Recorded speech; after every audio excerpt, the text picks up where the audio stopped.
Je rigole, mais Madame donc Fatma Bouarchiche, vous avez donc 2 minutes supplémentaires du fait. Non, je rigole, c'est 7 minutes à peu près. Mais en tout cas, ce qui est le plus important, c'est ce que vous allez nous dire sur justement le rôle donc que peut jouer la lutte contre le blanchiment et comment est-ce que certains dispositifs sont mis en place justement pour à la fois pour entraver, signaler, geler administrativement des avoirs qui pourraient être voilà, non conformes, on va dire. Vous allez nous expliquer tout cela, je vous remercie. Très bien, merci Madame la députée. Alors je vais aller dans le vif du sujet. Je suis d'abord ravie d'être avec vous aujourd'hui pour partager notre expérience dans le domaine de la lutte contre le blanchiment et le financement du terrorisme.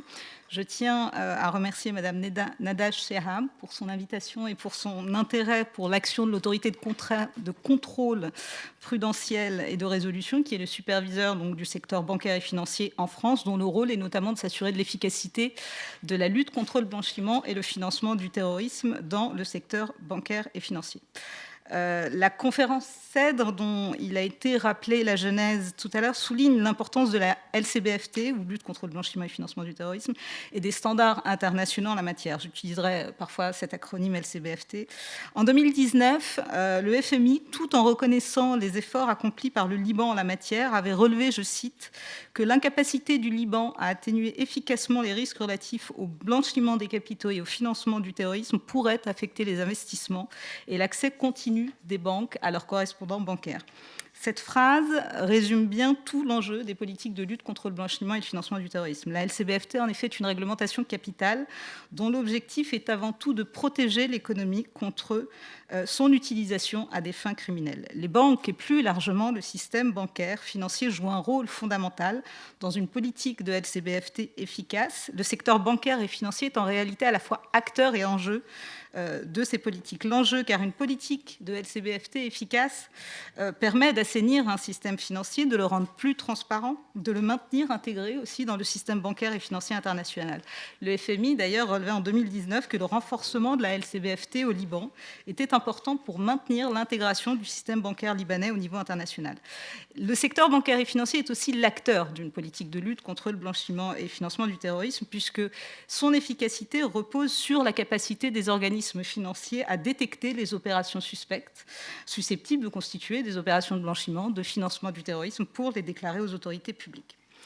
Les enjeux de la LCB sont aussi sociétaux, j'allais dire. La lutte contre le blanchiment constitue un élément dans la préservation du pacte social. Elle réduit en effet les zones d'ombre dans l'économie, permet la transparence des chaînes de détention dans les sociétés, préserve le système bancaire du blanchiment des fonds issus de la corruption ou des détournements de fonds publics.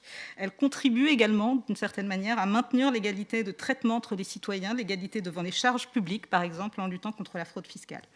Les enjeux de la lutte contre le financement du terrorisme rejoignent évidemment ceux de la lutte contre le blanchiment. Une politique de lutte contre le financement du terrorisme efficace est aussi un élément important de la réputation d'une économie et d'une place financière. Les mesures mises en œuvre doivent permettre de détecter, d'abord, de poursuivre les terroristes et ceux qui les financent, mais aussi de tarir leurs sources de financement en coupant ces groupes de l'accès au système bancaire et financier. Il est donc important aussi de souligner l'enjeu de sécurité publique, de sécurité des personnes et même plus largement de maintien de la paix dans le monde, eu égard au caractère transfrontalier de l'activité des groupes terroristes. Le Liban a la particularité de se situer dans une zone exposée au risque de financement du terrorisme, en raison notamment de sa proximité avec des zones de conflit, des zones où sont présents des groupes terroristes.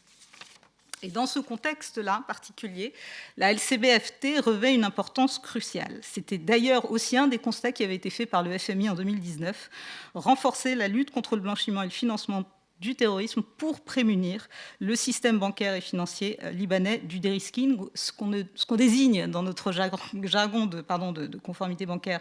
Le dérisking, ce sont les politiques de réduction du risque qui sont mises en œuvre par les organismes financiers lorsqu'ils estiment qu'un système bancaire et financier étranger est perméable au risque de blanchiment, et donc leur action consiste à se désengager en fait, de ces marchés estimés risqués. J'en viens maintenant à l'aspect plus concret, plus opérationnel, après le pourquoi la LCBFT est importante et peut-être un outil de compétitivité, comment faire de la lutte contre le blanchiment et le financement du terrorisme un outil de performance économique. En matière de LCBFT, la norme fondamentale pour la définition et la mise en œuvre des politiques publiques afin de lutter contre le blanchiment et le financement du terrorisme sont les recommandations du groupe d'action financière international, le GAFI. Le GAFI est un organisme intergouvernemental qui avait été créé en 89, initialement essentiellement pour lutter contre le blanchiment du trafic de stupéfiants. Son rôle a ensuite été étendu au blanchiment de toute forme de criminalité. Et après les attentats du 11 septembre 2001, il a inclus également la lutte contre le financement du terrorisme. Le GAFI est un organisme qui dépend de l'OCDE, mais il existe aussi des GAFI régionaux. Et le Liban fait notamment partie du GAFI qui s'occupe de la zone Moyen-Orient et Afrique du Nord. Le GAFI a élaboré 40 recommandations reconnues comme étant la norme internationale en matière de lutte anti-blanchiment et financement du terrorisme. Les caractéristiques d'un système efficace de LCBFT tels qu'ils résultent des standards du GAFI sont notamment les suivantes. L'élaboration par chaque pays d'une analyse de ces risques de BCFT auxquels il est exposé. La politique de lutte contre le blanchiment et financement du terrorisme doit en effet être définie en fonction des risques du pays. Le recul de l'anonymat dans l'économie est également un élément important avec notamment l'interdiction de ce que l'on appelle les comptes anonymes. Et à cet égard, le FMI relevait également en 2019 que l'interdiction de ces comptes était particulièrement soutenue par la Banque centrale du Liban.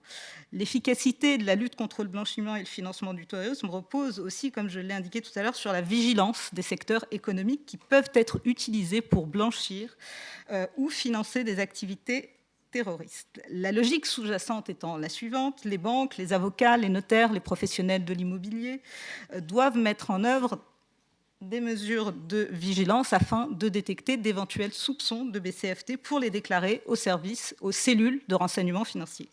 Ensuite, la coopération qui a aussi été évoquée tout à l'heure entre les autorités au sein d'un pays pour lutter contre le blanchiment et le financement du terrorisme est aussi un élément important. Produire du renseignement financier pour qu'il soit transmis à une cellule de renseignement financier est l'objectif fondamental des vigilances. Néanmoins, pour que le système soit efficace, et que la criminalité financière recule, il faut que les autorités en charge des enquêtes et de sanctions coopèrent entre elles. La transparence également sur l'identité des dirigeants, des principaux actionnaires, des personnes morales, des sociétés, des constructions juridiques de type trust est aussi un élément important. Et enfin, la mise en œuvre des mesures de gel des avoirs ou sanctions financières ciblées pour lutter contre le financement du terrorisme est aussi un outil important. Je m'arrêterai un peu plus longuement sur ce point. Les mesures de gel des avoirs donc, sont des mesures qui sont prises au niveau des Nations Unies, au niveau européen ou au niveau national, dont l'objectif est de bloquer les fonds ou les ressources économiques des personnes soupçonnées de participer aux activités de groupes terroristes et d'interdire toute mise à disposition de fonds ou de ressources économiques au profit de ces groupes. La pratique française, que je vais partager très rapidement avec vous, est à cet égard très intéressante. La France, qui, comme vous le savez, est aussi exposée à une menace terroriste importante, a dès 2012, dans le contexte post-attentat de Toulouse, pris des mesures de gel des avoirs au niveau national pour cibler certains terroristes actifs sur son territoire pour lutter contre le financement du terrorisme. Les mesures prises au niveau national, contrairement aux mesures internationales, visent essentiellement les personnes qui sont actives sur le territoire du pays qui les prend et dont les avoirs sont en France. Alors qu'au niveau international, on va plutôt agir sur les personnes qui ont un rôle fondamental dans l'organisation d'un groupe terroriste au niveau international. En France, on est passé d'environ une quarantaine de personnes qui avaient été ciblées en 2012 à près de 200 aujourd'hui, ce qui témoigne d'une utilisation beaucoup plus importante. Le gel, en tant que tel, vise en fait à limiter la capacité de nuisance des groupes terroristes. J'ai presque fini. Donc vise à limiter la capacité de nuisance des groupes terroristes en coupant notamment ces groupes de leurs sources de financement. Je signalerai très rapidement que la Tunisie, notamment, a aussi pris ses premières mesures de gel à la fin de l'année 2018. La Belgique a aussi intensifié ces mesures. Au-delà de la définition de ces standards, le GAFI surveille et évalue la conformité des lois des pays à ces recommandations. Il évalue également leur efficacité, à savoir l'aptitude d'un dispositif de LCBFT à produire les résultats escomptés dans le cadre d'évaluation mutuelle. La dernière évaluation du Liban a été faite en 2009, donc je pense que la prochaine ne devrait pas tarder. La France, qui avait d'ailleurs aussi été évaluée en 2011, est en plein process d'évaluation au GAFI. L'évaluation du FMI que je citais rapidement au début de mon intervention précède en général celle celle du GAFI, et elle a pour objet de lister les points forts et les points faibles.